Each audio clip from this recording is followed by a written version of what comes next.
Hoy vamos a meternos de lleno en uno de los momentos más complejos y dolorosos de la historia argentina. Un episodio que mezcla un reclamo de soberanía de siglos, la jugada desesperada de una dictadura y una herida que en muchos sentidos todavía no termina de cerrar. Y todo arranca en esta fecha. El 2 de abril de 1982, esa madrugada se puso en marcha la Operación Rosario. Tropas argentinas desembarcaron en las islas. Para la Junta Militar era la carta que se jugaban. Para la Argentina era el comienzo de 74 días que iban a cambiarlo todo para siempre. Y la reacción inicial fue una locura. La noticia generó una ola de apoyo popular impresionante. Esta imagen de la Plaza de Mayo a reventar es, probablemente, la postal de ese momento. La causa Malvinas de repente unió a todo el país y le dio un respiro a un gobierno militar que se caía a pedazos. Galtieri desde el balcón seguramente pensó, listo, lo conseguí. Pero la realidad, claro, iba a ser muy distinta. Y acá llegamos a la pregunta del millón, ¿no? ¿Por qué? ¿Qué lleva a un régimen que se está hundiendo, con una crisis económica tremenda y denuncias por todos lados, a tomar una decisión tan, pero tan arriesgada? Bueno, para entenderlo tenemos que ir un poquito para atrás.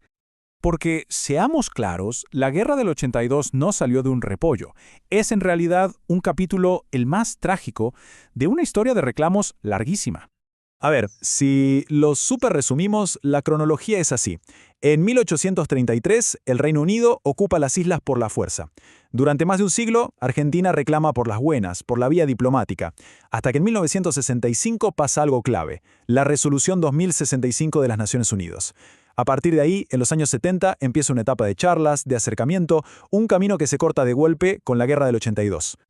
Y la importancia de esta resolución fue tremenda. ¿Por qué? Porque por primera vez el organismo más importante del mundo reconoció que esto no era un simple reclamo argentino, sino que había una disputa de soberanía. Y lo más importante, le dijo a los dos países que se sentaran a negociar para encontrar una solución pacífica.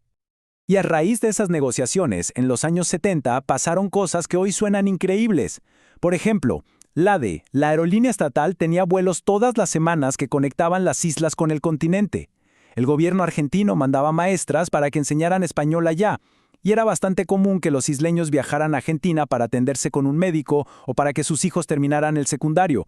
O sea, había un ida y vuelta, una conexión real. Entonces, ¿cómo es que todo ese camino de diálogo se fue al tacho? Bueno, para eso tenemos que volver a cómo estaba la Junta Militar a principios de 1982. La situación era desesperante.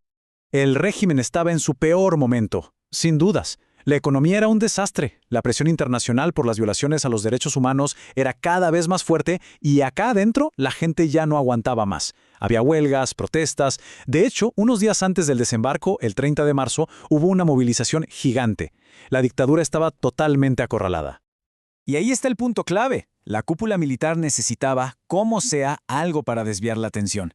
Y vieron en la causa Malvinas, que es un sentimiento súper genuino del pueblo argentino, la oportunidad perfecta.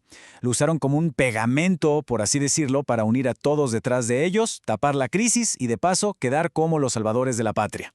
Pero el plan se basó en dos errores de cálculo que fueron fatales. Primero creyeron que Estados Unidos se iba a quedar callado, o hasta que los iba a apoyar, como una especie de pago por la ayuda argentina contra el comunismo en Centroamérica.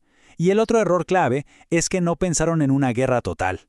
El plan era ocupar las islas, un acto simbólico, para forzar al Reino Unido a negociar en serio. Jamás de los jamases esperaron la reacción militar que vino después. Y esa reacción del mundo fue inmediata y durísima, especialmente de dos actores clave: las Naciones Unidas y Estados Unidos.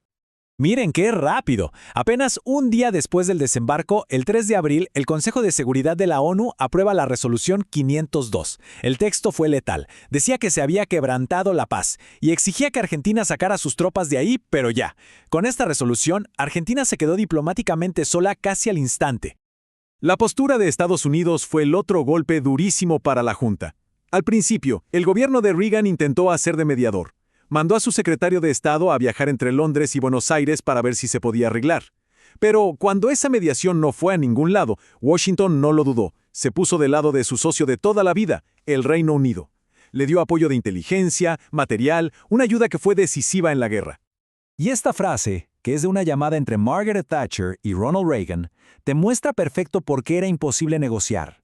La primera ministra británica fue inflexible. Su postura era clarísima. Yo no negocio nada hasta que los argentinos se vayan. Se estaba jugando todo su poder político y ya había perdido vidas británicas. No iba a aceptar otra cosa que no fuera una victoria completa.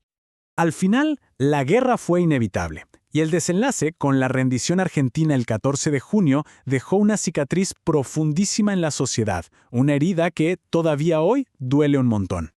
El costo humano fue altísimo. 635 vidas. 635 vidas argentinas que se perdieron. La mayoría pibes muy jóvenes que estaban haciendo el servicio militar. Es un número que representa el dolor de miles de familias y el sacrificio de toda una generación. Las consecuencias políticas y sociales que vinieron después fueron enormes. Por un lado, la derrota fue el empujón final que tiró a la dictadura, y eso abrió el camino para que vuelva la democracia. Pero para los soldados que volvieron, el trato fue muy cruel. El mismo régimen que los mandó a la guerra después intentó esconderlos, hacer como que no existían, y desde ese día el debate sobre cómo recordarlos y cómo honrarlos sigue abierto. Hay una reflexión de Edgardo Esteban, que es excombatiente y periodista, que lo resume todo. Él dice que Malvinas es una de nuestras grandes contradicciones. Y es que es así. Por un lado, simboliza un reclamo de soberanía que es justo, pero por otro, fue una guerra que usó una dictadura terrible y en caída libre para tratar de sobrevivir. Al final del día, la pregunta que nos deja toda esta historia sigue ahí, y la verdad no tiene una respuesta fácil. ¿Cómo se hace para separar la causa que es justa del contexto que la desató? El reclamo legítimo de la aventura militar que fue una irresponsabilidad total. Ese es el desafío que Malvinas nos sigue planteando. Un desafío que nos obliga a seguir pensando, a seguir debatiendo y más que nada, a seguir recordando.